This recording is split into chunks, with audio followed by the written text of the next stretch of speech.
যে দুই আয়াত পাঠে নিরাপত্তার জন্য আল্লাহই যথেষ্ট।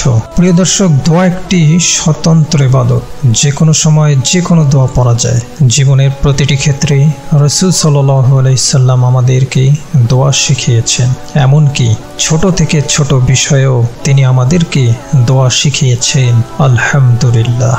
প্রিয় দর্শক, দোয়াটি হলো আমানার রাসূলু বিমা উনজিলা ইলাইহি মির রাব্বিহি ওয়াল মুমিনুন কুল্লুন আমানা বিল্লাহি ওয়া মালাইকাতিহি ওয়া কুতুবিহি ওয়া রুসুলিহি লা নুফাররিকু বাইনা আহাদিম মির রুসুলিহি ওয়া ক্বালু সামি'না ওয়া আতা'না গুফরানাকা রাব্বানা ওয়া ইলাইকাল মাসীর।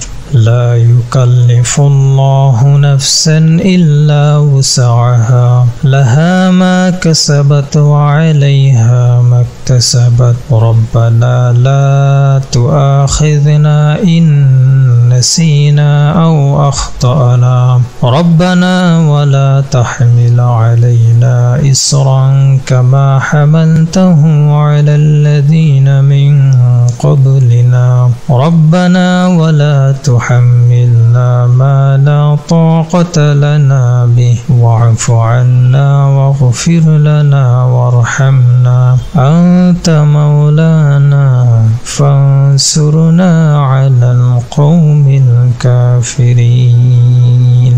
এর অর্থ, রাসূল বিশ্বাস রাখেন ওই সমস্ত বিষয় সম্পর্কে যা তার পালনকর্তার পক্ষ থেকে তার কাছে অবতীর্ণ হয়েছে, এবং মুসলমানরাও সবাই বিশ্বাস রাখে আল্লাহর প্রতি, তার ফেরেশতাদের প্রতি, তার গ্রন্থ সমূহের প্রতি এবং তার পয়গম্বরগণের প্রতি। তারা বলে, আমরা তার পয়গম্বরদের মধ্যে কোনো তারতম্য করি না। তারা বলে, আমরা শুনেছি এবং কবুল করেছি, আমরা তোমার ক্ষমা চাই।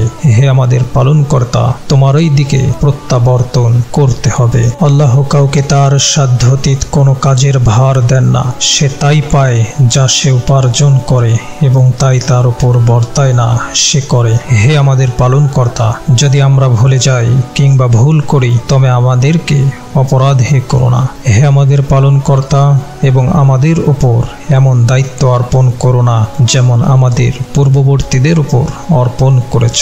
হে আমাদের প্রভু, এবং আমাদের দ্বারা ওই বোঝা বহন করিও না যা বহন করার শক্তি আমাদের নাই।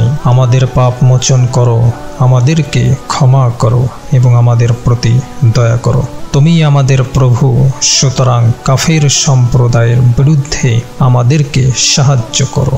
সূরা বাকারা আয়াত 285 থেকে 286। হযরত নোমান ইবনে বশীর রাদিয়াল্লাহু তাআলা আনহু হতে বর্ণিত আছে যে নবী করিম সাল্লাল্লাহু আলাইহি সাল্লাম ইরশাদ করিয়াছেন, আসমান ও জমিন সৃষ্টির 2000 বৎসর পূর্বে আল্লাহ তাআলা একটি কিতাব লিখিয়াছেন। উক্ত কিতাব হইতে 2টি আয়াত নাজিল করিয়াছেন, যাহার উপর আল্লাহ তাআলা সূরা বাকারা শেষ করিয়াছেন। এই আয়াত দুটি একাধারে 3 রাত যে ঘরে পড়া হয়, শয়তান উহার নিকটেও আসে না। তিরমিজি। হযরত আবু মাসউদ আনসারী রাদিয়াল্লাহু তাআলা আনহু হতে বর্ণিত আছে যে রাসূল সাল্লাল্লাহু আলাইহি ওয়াসাল্লাম ইরশাদ করিয়াছেন, যে ব্যক্তি কোনো রাত্রে সূরা বাকারার শেষ 2 আয়াত পড়িয়া লইবে, তবে এই 2 আয়াত তার জন্য যথেষ্ট হইয়া যাবে। তিরমিজি। 2 আয়াতের যথেষ্ট হওয়ার 2 অর্থ, এক এই যে উহার পাঠকারী সেই রাত্রে সকল খারাপি হইতে নিরাপদ থাকবে। দ্বিতীয় এই যে এই 2 আয়াত তাহাজ্জুদের স্থলে হইয়া চাইবে। ইমাম নববী। হযরত ইবনে আব্বাস রাদিয়াল্লাহু তাআলা আনহু হতে বর্ণিত আছে যে একবার জিবরাইল আলাইহিস সালাম নবী করিম সাল্লাল্লাহু আলাইহি ওয়াসাল্লামের নিকট বসিয়াছিলেন। এমন সময় আসমান হইতে কর কর আওয়াজ শোনা গেল। তিনি মাথা উঠাইলেন এবং বলিলেন, আসমানের একটি দরজা খুলিল, যাহা আজকের পূর্বে কখনো খোলে নাই। এই দরজা দিয়ে একজন ফেরেশতা অবতরণ করিয়াছেন। এই ফেরেশতা আজকের পূর্বে কখনো জমিনে আসেন নাই। সেই ফেরেশতা খেদমতে উপস্থিত হইয়া সালাম করিলেন এবং আরজ করিলেন, সুসংবাদ হোক, আপনাকে 2টি নূর দেওয়া হইয়াছে, যাহা আপনার পূর্বে কোনো নবীকে দেওয়া হয় নাই।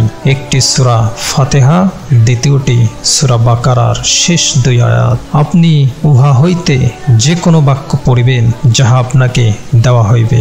অর্থাৎ যদি প্রশংসামূলক বাক্য হয় তবে প্রশংসা করার সওয়াব পাইবেন, আর যদি দোয়ার বাক্য হয় তবে দোয়া কবুল করা হইবে।